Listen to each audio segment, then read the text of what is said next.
Bonjour à tous et bienvenue dans Aux commandes de votre patrimoine. Aujourd'hui, j'ai le plaisir de retrouver Rémi Franck pour un nouvel épisode. Bonjour Bonjour à Rémi. tous. La question du jour, ça va être à qui dois-je m'adresser pour me lancer dans l'investissement?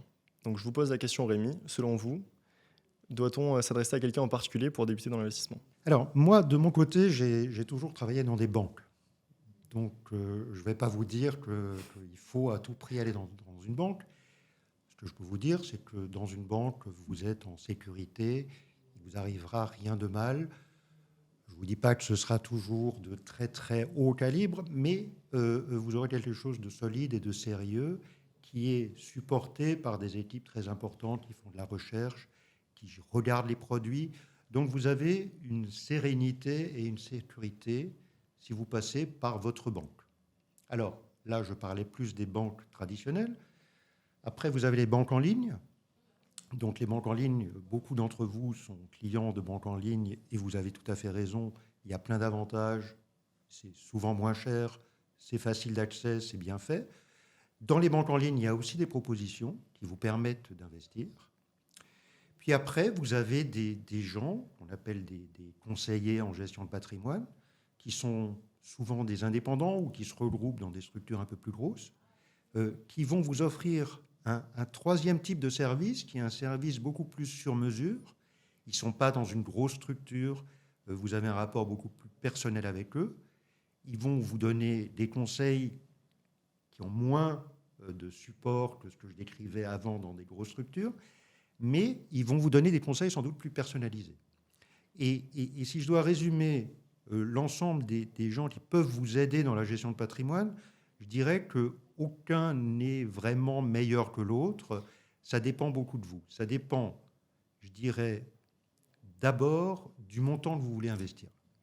Et pour moi, jusqu'à, j'ai envie de dire, 50 000 ou 100 000 euros, ma recommandation, si vous écoutez bien tous les podcasts qu'on fait avec Julien, c'est de le faire vous-même. Je pense que vous n'avez pas besoin d'un conseiller jusqu'à ces montants-là. Je ne sais pas exactement quel est le niveau à partir duquel c'est mieux d'en avoir un, mais je pense qu'il y a une phase d'apprentissage pour vous que vous pouvez faire tout seul en vous cultivant, en lisant des journaux, en écoutant des émissions comme les nôtres et d'autres. Il y en a d'autres très bien aussi.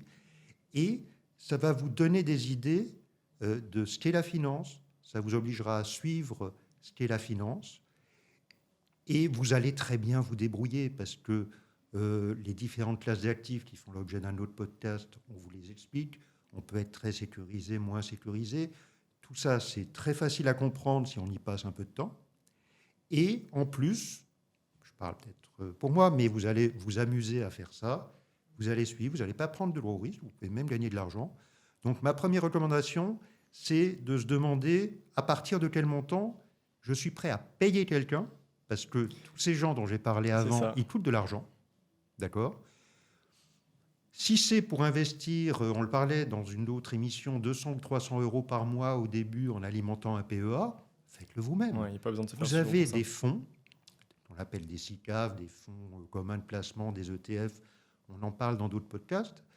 Finalement, vous avez des gérants à l'intérieur de ces fonds qui font pour vous, qui vont choisir les meilleures actions ou pas, d'ailleurs, qui vont être actifs ou passifs.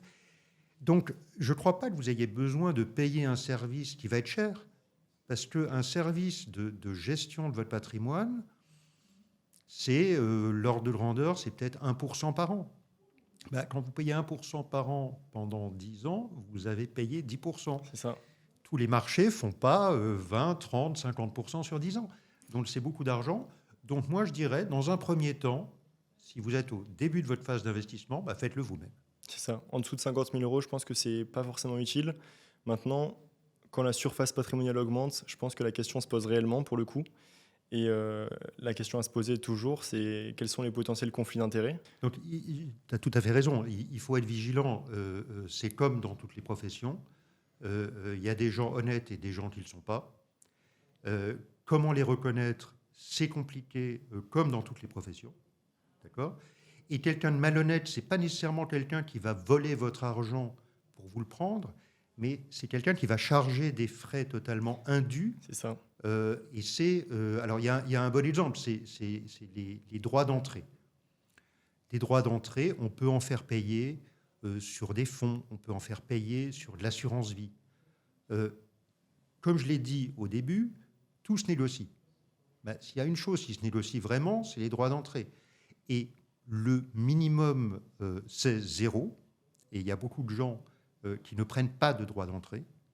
Et ce droit d'entrée, il est absolument redoutable, parce que si vous prenez 2% dans la vue, si je puis dire, en entrant, même si sur l'année vous faites 3%, ce qui sera l'espérance normale de gain, ben vous n'aurez fait qu'1%. Et si vous sortez l'année d'après parce que vous voulez faire un autre investissement, ben finalement vous aurez fait du 1% au mieux. Donc oui, faites très attention, regardez les frais, essayez de les comprendre. Et de toute façon, nous avons des moyens de vous aider sur ces sujets dans les différents podcasts qu'on fait, Exactement. ou si vous nous contactez directement Via sur le lien, l'adresse ouais. qui s'inscrit Le lien en en bas de description. l'écran. Exactement. Merci à tous de nous avoir écoutés. Comme d'habitude, n'hésitez pas à mettre un like, à vous abonner et à nous contacter du coup en description si jamais vous avez d'autres questions supplémentaires. On se Avec dit à grand bientôt. plaisir. À bientôt.